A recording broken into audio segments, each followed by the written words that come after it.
나누신 말씀 갈라디아서 3장 23절부터 29절 말씀 보겠습니다. 갈라디아서 3장 23절부터 29절입니다.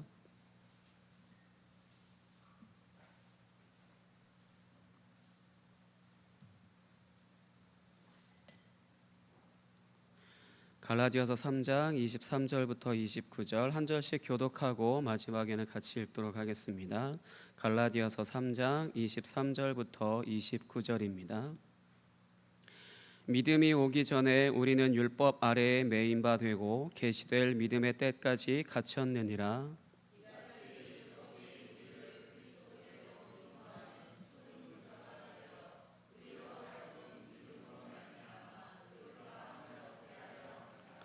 믿음이 온 후로는 우리가 초등교사 아래에 있지 아니하도다.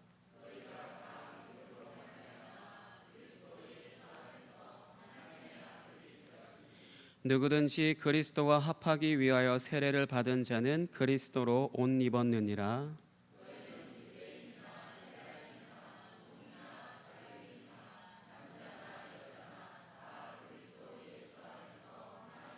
같이 읽겠습니다. 너희가 그리스도의 것이면 곧 아브라함의 자손이요 약속대로 유업을 이을 자니라. 아멘. 오늘은 성찬사경의 두 번째 성찬의 식탁에 초대된 자들이라는 제목으로 말씀을 전하도록 하겠습니다. 오늘은 갈라디아서 3장 23절부터 29절까지의 말씀을 가지고 성탄의 식탁에 초대된 자들은 어떤 사람들인지를 살펴보도록 하겠습니다. 그리고 주일 저녁에는 이후의 문맥이죠. 4장 1절부터 7절 말씀을 가지고 성탄의 식탁에서 함께 나누는 식사는 무엇인지를 연속으로 이제 설교하도록 하겠습니다. 여기 계시는 모든 분들은 저마다 세례 혹은 이제 입교를 받으신 이제 분들이실 겁니다. 물론 저도 그렇고요. 이제 세례라고 하는 것은 옛 사람이 죽고 이제 새 사람으로 창조되는 것이고, 또 한편으로 이제 죄에 대하여 죽고 의에 대하여 살아나는 것입니다. 그래서 다들 옛 사람이 죽고 새 사람으로 창조되어서 잘 지어져 가고 계시죠. 예.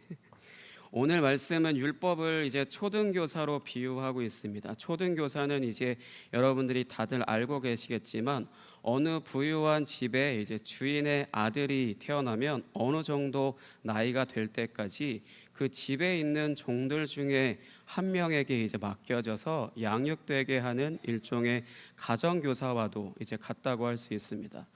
율법이 이렇게 초등교사가 되어서 우리를 그리스도께로 인도한다고 이렇게 말씀에 기록되어져 있죠. 왜 이렇게 기록이 되어져 있냐면 율법이 가진 일종의 패턴이 그리스도께도 동일하게 나타났기 때문입니다. 그것이 무엇이냐면 이제 옛 언약은 이제 하나님과 이스라엘이 언약을 맺어서 언약 공동체가 되어 하나님은 이스라엘에게 은혜를 베푸시고 이스라엘은 하나님의 언약의 내용인 율법의 신실한 삶을 살아야 이제 의롭게 됩니다. 이것이 구약의 옛 언약인데요. 허나 이 율법이 몇 가지나 되는지는 다들 잘 아시죠? 613가지가 됩니다. 이 613가지 중에 한 가지만도 어기게 된다라면은 이제 전부 어기는 것으로 취급을 받거든요. 이제 그렇기 때문에 이제 결국은 이제 의로운 삶을 살 수가 없죠. 613가지 중에 단 한 가지라도 어기면 모든 것을 다 어긴 것이 되니까요. 10계명 중에도 9가지 계명을 잘 지켰으나 한 가지 계명을 어긴다라면은 그거 전부 다 어긴 것이라고 성경에 분명히 기록되어져 있습니다. 그렇기 때문에 결국은 의로운 삶을 살 수가 없죠. 이때 의라고 하는 것은 올바른 관계를 이야기하는 것으로서 하나님과 올바른 관계를 유지하고 있는 것을 의로운 삶 이렇게 표현을 하거든요. 그러니까 이렇게 율법을 다 지킬 수 없었던 이스라엘은 그러면 무조건 하나님과의 언약을 유지하지 못하는 것이 될까요? 감사하게도 하나님은 이것을 다시 회복할 수 있도록 제사를 제사라고 하는 제사 제도라고 하는 것을 이제 주셨습니다. 다른 존재의 희생을 통하여 이스라엘의 죄가 이제 용서를 받게 되는 것이라고 할 수 있습니다. 이 날이 바로 이제 속죄일, 구약의 가장 대표적으로 가장 중요한 날이라고 할 수 있는 속죄일입니다. 이 속죄일로 인하여서 이스라엘 백성들의 죄가 모두 다 용서를 받는 날이죠. 하지만 이제 이것도 무한 반복을 하게 되어서 이제 속죄일에는 용서를 받았어요. 그래서 다시 의인이 되었습니다. 그러나 며칠 가지 않아서 또 이제 죄를 짓는 것으로 다시 또 죄인이 되고, 또 속죄일이 되면 이제 제사를 드려서 의로운 관계를 다시 회복을 해요. 그리고 나서 이제 작심삼일이라고 며칠 못 가서 또 이제 한 가지라도 어기는 것으로 또 죄인이 되고, 또 다시 이제 속죄일 와서 의롭게 됐다가 또 며칠 지나서 또 이제 죄인이 되는, 이렇게 반복이 되게 됩니다. 율법이라고 하는 것은 딱 여기까지입니다. 반면에 이제 예수님도 이제 율법과 똑같은 속죄의 기능을 가지고 계시죠.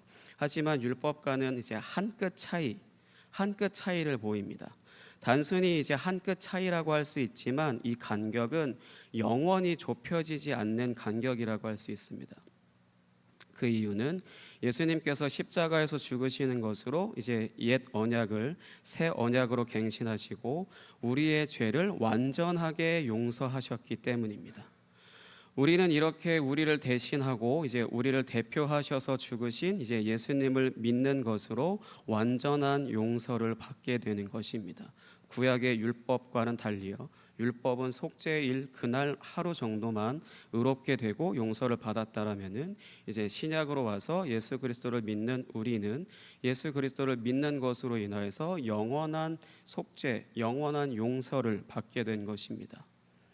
그래서 이러한 용서를 받은 것을 이제 오늘 이제 갈라디아서 본문 말씀에서는 어떻게 표현되어졌냐면 그리스도와 합하기 위하여 세례를 받았다라고 표현되어져 있고, 또 한편으로 그리스도로 옷 입었다라는 표현으로 이제 말씀합니다. 그러니까 무슨 말이냐면 우리를 대신하여 십자가에서 죽으시는 것으로 우리의 죄를 완전히 처리하신 예수 그리스도를 믿을 때 우리는 그리스도라고 하는 옷 속으로 들어가게 된다라는 것입니다. 이 옷이라고 하는 것은 이제 정체성을 의미하는 것인데요, 이 그리스도께서 이루신 완전한 속죄 그 안으로, 그 옷 안으로 우리가 들어가게 된다라는 것입니다. 그렇기 때문에 하나님이 보시는 우리는 죄인으로서의 우리가 아니라 그리스도라고 하는 완전한 속죄를 이루신 그리스도라고 하는 그분 안으로 들어가 있는 모습을 보시는 것이기 때문에 우리를 의롭다라고 여겨주시는 겁니다.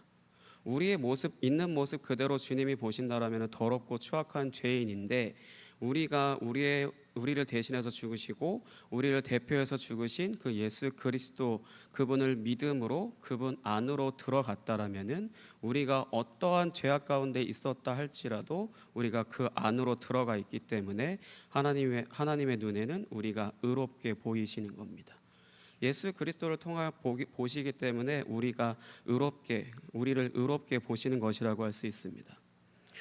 그러니까 구약의 언약을 이제 맺어서 의롭게 되었으나 죄를 지어서 언약에 파기될 수도 있는 것을 이제 속죄 제사를 통하여서 용서를 받아 다시 의롭게 되는 것처럼 하나님과 새 언약을 맺으신 예수 그리스도를 믿음으로 그리스도 속으로 이제 들어가게 되는 것으로 영원한 속죄, 영원한 용서를 입은 것입니다.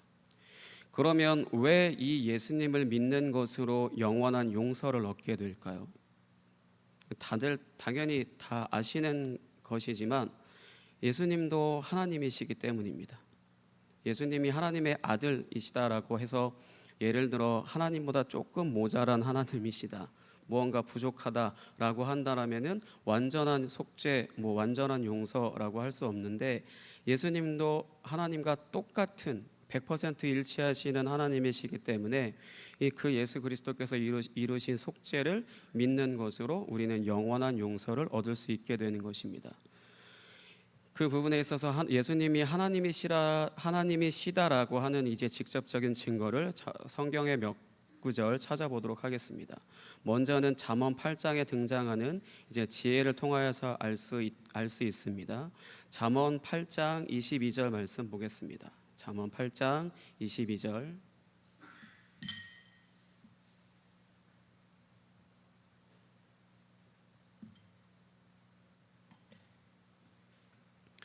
잠언 8장 22절입니다. 스크린을 참고하시면 될 것 같습니다. 같이 읽겠습니다. 시작.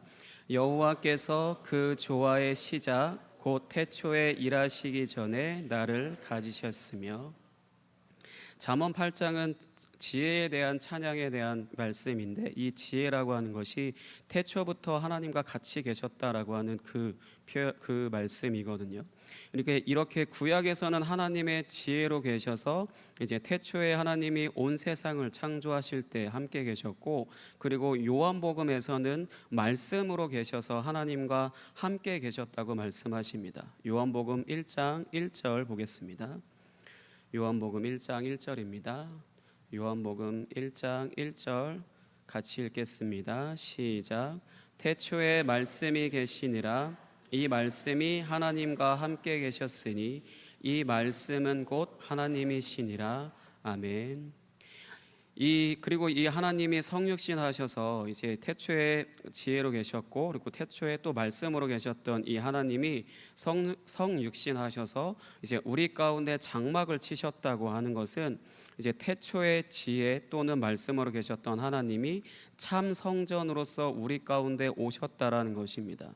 요한복음 1장 14절 말씀 보겠습니다. 요한복음 1장 14절 같이 읽겠습니다. 시작. 말씀이 육신이 되어 우리 가운데 거하심에 우리가 그의 영광을 보니 아버지의 영광, 독생자의 영광이요 은혜와 진리가 충만하더라.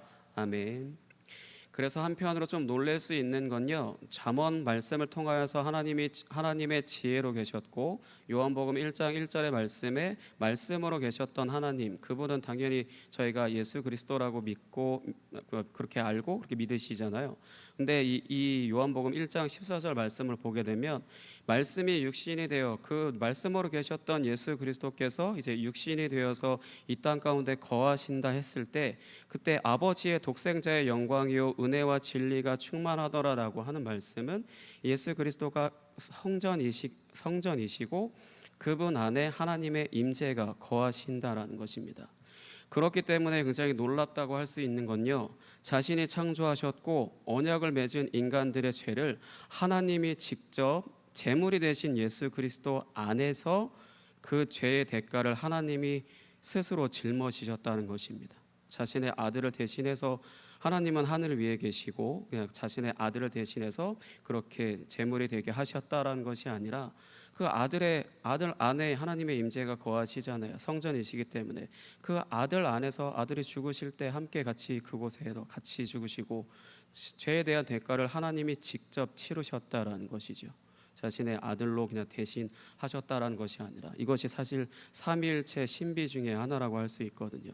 우리의 머리로는 다 이해할 수 없으나 예수님이 참 성전이시기에 그분 안에 하나님의 임재가 충만하게 거하신다라고 하는 것도 우리는 머리로 다 이해할 수 없는데, 그분이 이제 십자가에서 죽으실 때 인간의 죄를 처리하시기 위해 제물이 되시고 그렇게 죄의 대가를 치르실 때 하나님이 그 안에 같이 거하셨다라는 것이죠. 그렇기 때문에 하나님께서 자신이 직접 자신이 창조하셨고 또한 자신을 배반하고 어겼던 그 인간들의 죄를 하나님 스스로 이제 죄의 대가를 치르셨다라는 것입니다. 이렇게 하나님께서 대속제물이 되셔서 우리의 죄를 처리하심으로 이제 우리의 죄가 영원히 용서를 받게 된 것입니다. 율법이 할 수 있는 것은 사람들로 하여금 매년 딱 하루 반복되는 그 속죄 제사를 통하여 용서받는 것을 이제 반복하는 것으로 인간은 죄인일 뿐이라고 하는 것을 알게 하는 것이 전부이지만, 하나님이신 예수 그리스도께서 이루신 속죄는 영원한 것이었기 때문에 이 예수님을 믿음으로 그 속으로 들어간 사람들은 영원한 용서를 얻게 되는 것입니다. 히브리서 10장 12절 말씀 보겠습니다. 히브리서 10장 12절입니다.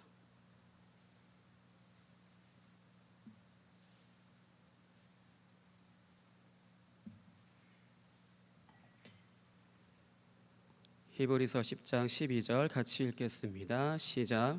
오직 그리스도는 죄를 위하여 한 영원한 제사를 드리시고 하나님 우편에 앉으사. 아멘.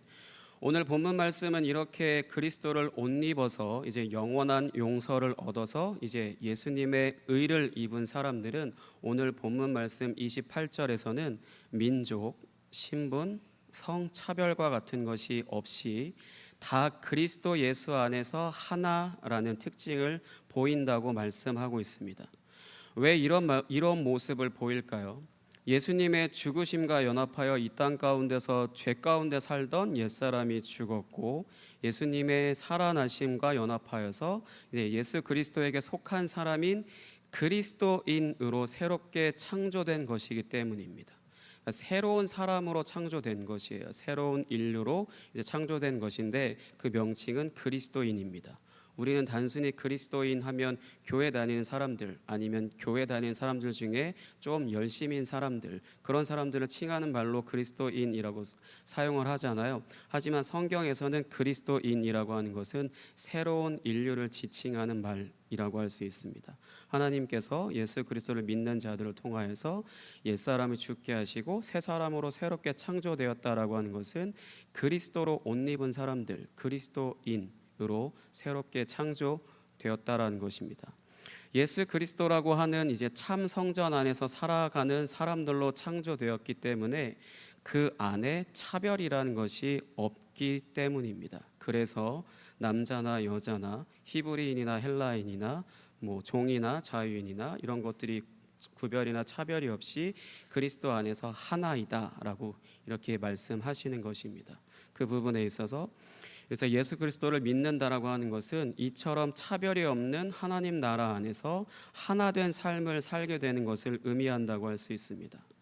하지만 우리가 착각해서는 안 되는 것은 이런 하나님 나라라는 것이 예수님이 새롭게 만드신 나라가 아니라 원래부터 존재했던 나라이었고 예수님이 십자가에서 죽으시고 이제 이런 예수님을 죽으신 예수님을 다시 살리신 하나님의 사역은 이 온 세상을 본래 하나님이 창조하셨던 그 하나님 나라로 그 세상으로 그 본래대로 회복시키신 사건이라고 할 수 있습니다.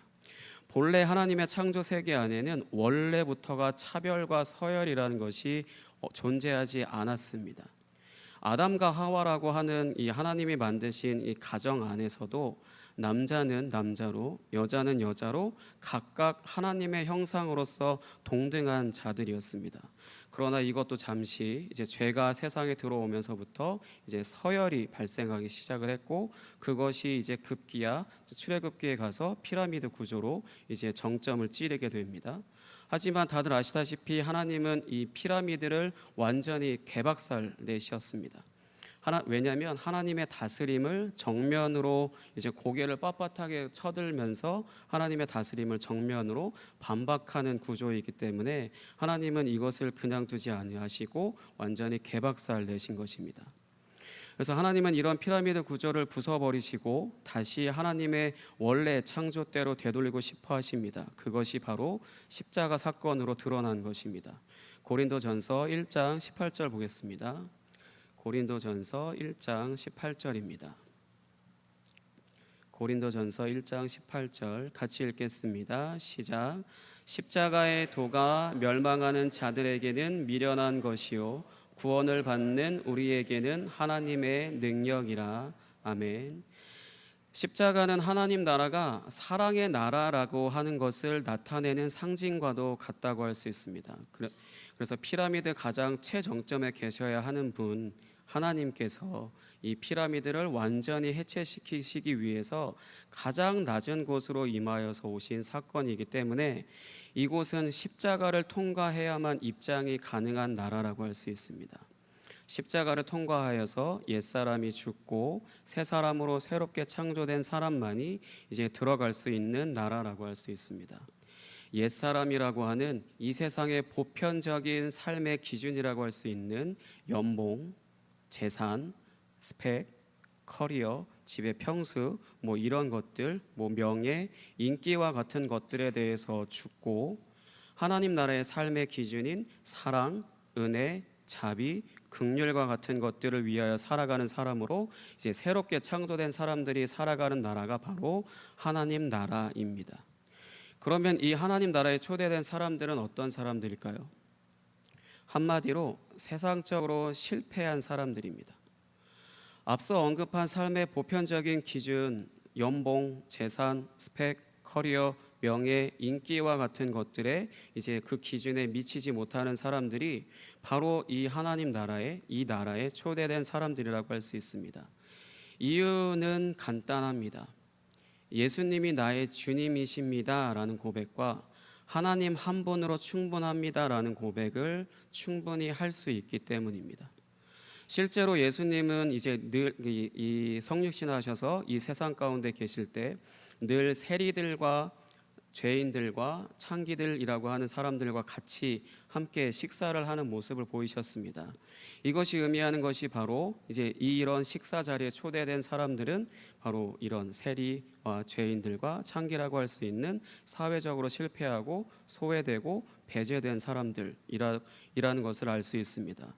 종교 지도자들은 이런 사람들을 보면 어떻게 했냐? 외면하고요, 피하고 이제 멀리 돌아서 갑니다. 부정하기 때문에. 그러나 예수님은 이런 사람들에게 뭐라고 말씀하시냐? 복이 있다라고 말씀하십니다. 마태복음 5장 3절 보겠습니다. 마태복음 5장 3절입니다.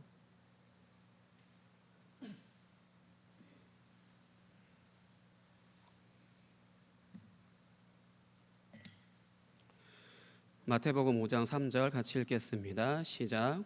심령이 가난한 자는 복이 있나니 천국이 그들의 것이미요. 아멘.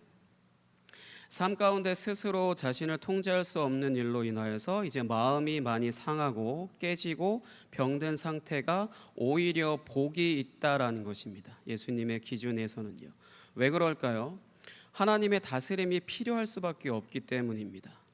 나의 힘이나 노력이나 그 어떤 것으로도 그 상태 안에서 그것이 질병이 됐든 문제가 됐든 장애가 됐든 가난이 됐든 무엇이 됐든 그 안에서 나의 힘과 노력으로 절대 빠져나올 수 없기 때문에 주님이 아니고서는 나를 살리실 리가 없습니다 라는 고백을 진심으로 진정으로 할 수밖에 없는 그런 상태이거든요. 그렇기 때문에 예수님은 이런 사람들에게 복이 있다라고 말씀하시는 겁니다.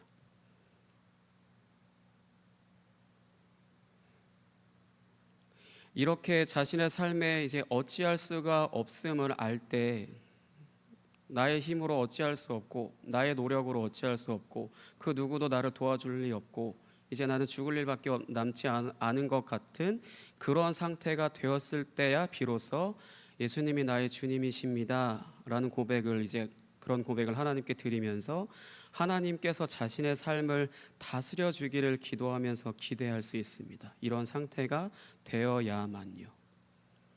이렇게 하나님을 의존하는 삶을 사는 사람들은 옛사람이 죽고 새 사람으로 새롭게 창조함을 받는 것에 아무런 문제가 될 것이 없습니다.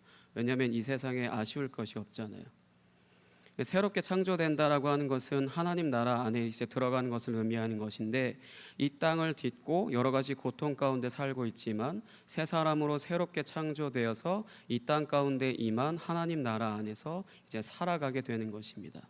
그리고 그 하나님 나라 안에서 살아가는 이들에게 공통적으로 주어진 것이 무엇이냐면 바로 성령인데요.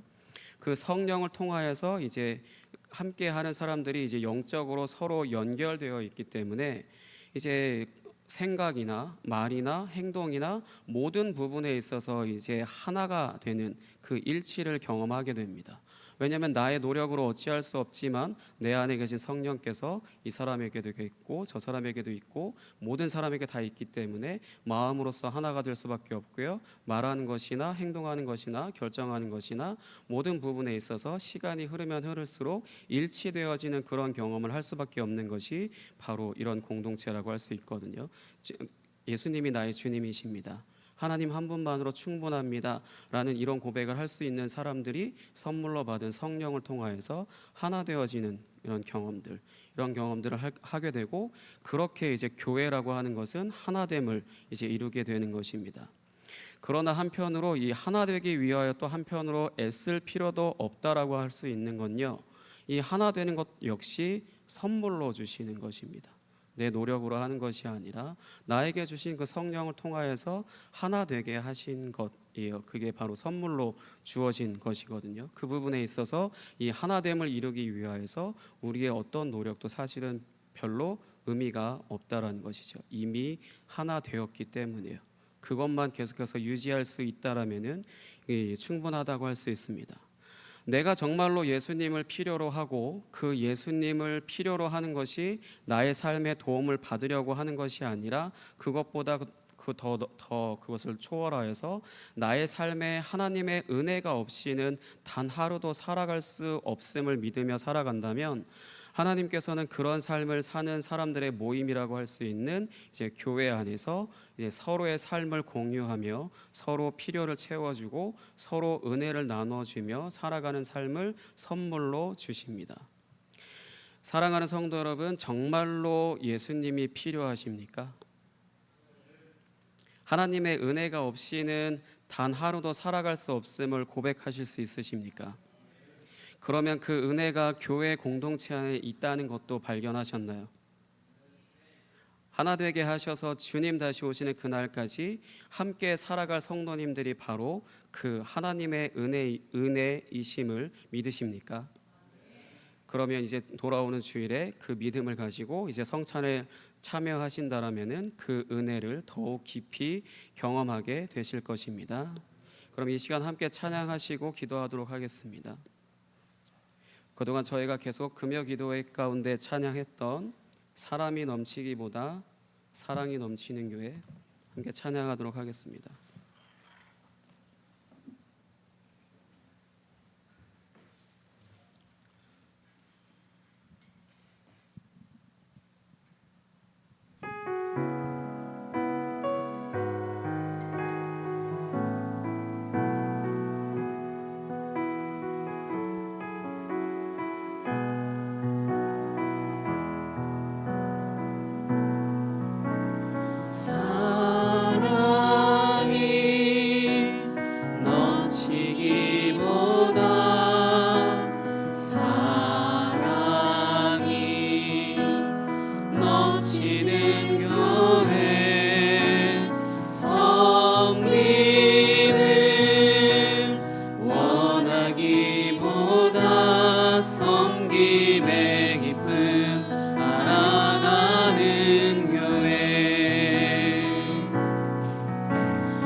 아름다운 교회 서로 사랑함으로 하나 되는 교회 주님이 머리 되신 거룩한 교회 우리 함께 만들어가요. 내 작은 생각보다도 내 작은 생각보다도 하나됨에 소중함하는 교회 세상에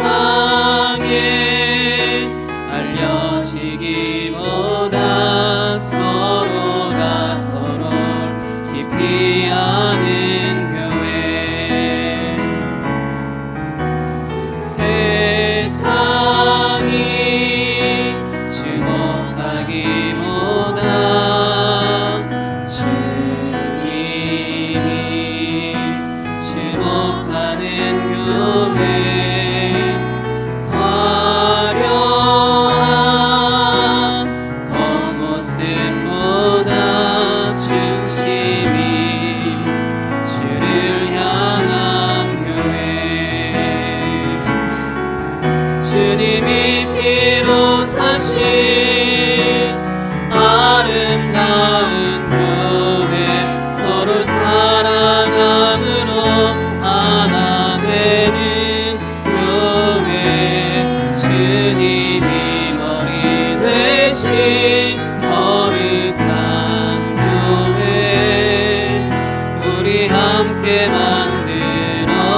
사신 아름다운 교회 서로 사랑함으로 하나 되는 교회 주님이 머리 되신 거룩한 교회 우리 함께 만들어 주님이 피로 사신 주님이 피로 사신 아름다운 교회 서로 사랑함으로 하나 되는 교회 주님이 머리 되신 거룩한 교회 우리 함께 만들어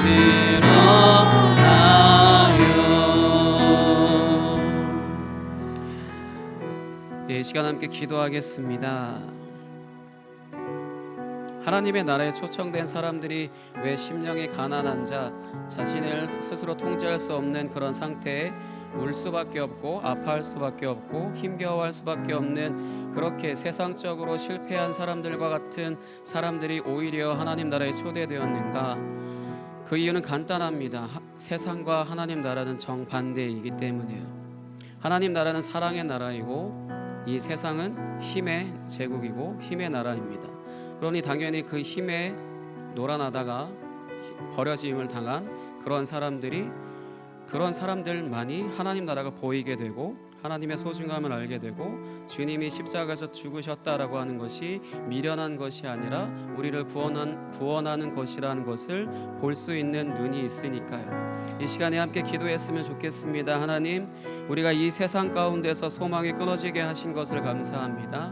그것으로 인하여 하나님 나라 안에서 날마다 하나님의 은혜로 살아갈 수 있도록 주님 우리를 하나 되게 하신 그 은혜 가운데 주님 우리가 교회로서 하나 되어 살아갈 수 있도록 인도해 달라고 이 시간 주여 한번 외치고 함께 기도하겠습니다.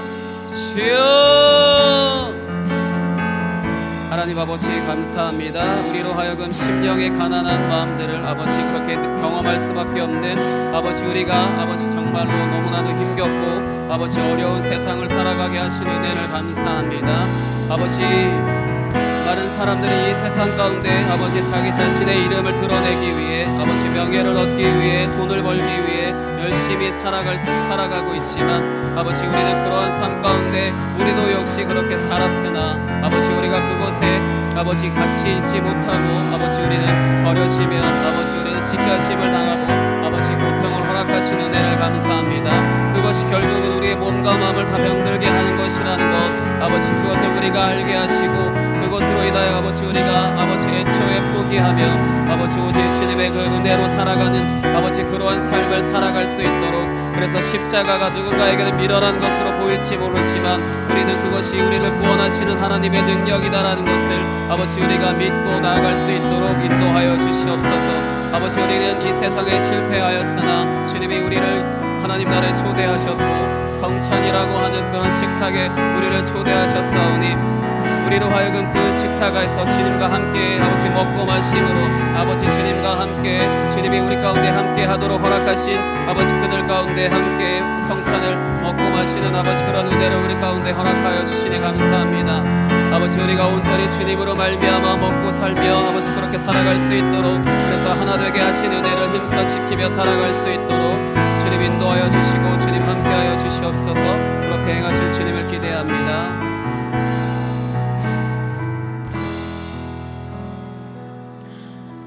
하나님 아버지 감사합니다. 십자가가 누군가에게는 미련한 것으로서 보일지 모르나 주님이 구원하시기로 작정하셨고 주님이 초대하신 자들에게는 그것이 하나님께서 우리를 구원하시는 능력이다라는 것을 보게 하여 주신 은혜를 감사합니다. 우리가 그 가운데 거하여 주님과 함께 그 식탁에서 먹고 마시는 자들로서 아버지 그렇게 살아가게 하신 은혜를 감사하오니 우리로 하여금 그 은혜를 놓치지 않게 하시고 그 은혜를 함께 누리도록 우리 가운데 허락하신 모든 교회 안의 성도님들 가운데 함께 할 수 있도록 주님 인도하여 주시옵소서. 우리는 이 세상을 살아내는 것에 있어 단 하루도 살아가는 것에 있어서 주님의 은혜가 없이는 살아갈 수 없는 그러한 자들이오니 주여 우리를 긍휼히 여기셔서 날마다 주님의 살과 몸과 피를 먹고 마시는 그 은혜를 우리 가운데 계속해서 허락하여 주시옵소서. 돌아오는 주일에 또한 성찬에 참여하였을 때 주님이 우리에게 주신 그 은혜가 가득 흘러 넘치는 시간이 되게 하여 주시옵소서. 모든 것 주님께 맡겼습니다. 살아계신 예수 그리스도 이름으로 기도하였습니다. 아멘.